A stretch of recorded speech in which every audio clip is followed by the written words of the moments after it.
This is David Michael coming to you from Striki, Latvia. Have you ever looked back at your life and kind of do a thank you, Lord, that this didn't happen after all? Today, January 11th, 30 years ago today, I was engaged to be married. And at 7:30 p.m. at night on a Tuesday night in Clackamas, Oregon, my then fiance came over and broke off the engagement.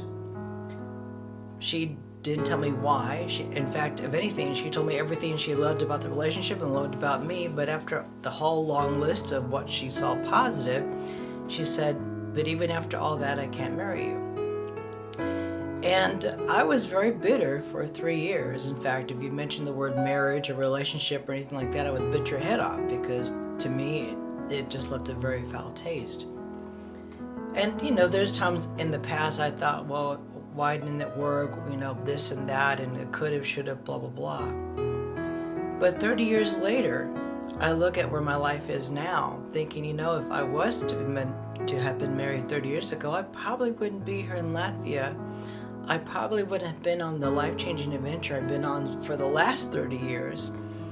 And I can truly say, well, Lord, it was painful back then, it hurt, but thank you that it didn't happen. Now, she is happily married with a family, and I actually had a chance to run into her a couple years later and was able to forgive. Of course, she didn't know I was upset with her, but I was able to release forgiveness in my heart, which when I did that just left a whole ton of bricks off the back. Because of that bitterness I held on to, I was pretty miserable for 3 years. But when I look back now, on this very day, I can really say, well, thank you, Lord, that it didn't work out, because the life you've given me, I wouldn't trade it for the world. The adventures you've given me in the last 30 years, I wouldn't trade it.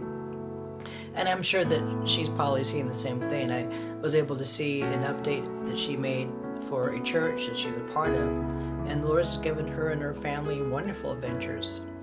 So there might be times where things don't work out the way you planned, and maybe at that time you don't understand why it didn't go the way you planned.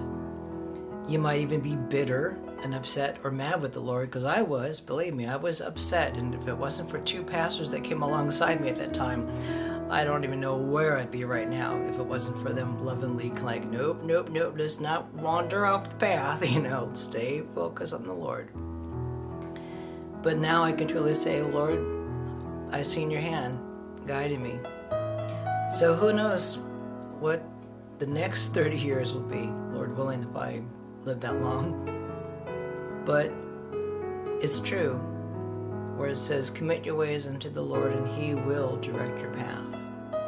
And it also says that a person may, come up with ideas and think they're going to do this, but the Lord will be the one that will move and direct and guide you. And look where I'm at now, a country called Latvia with 3 grown children I got to raise. Never saw that coming 30 years ago. So hopefully it's encouragement. Trust the Lord in all things. He's got the perfect plan in mind. Until next time, God bless.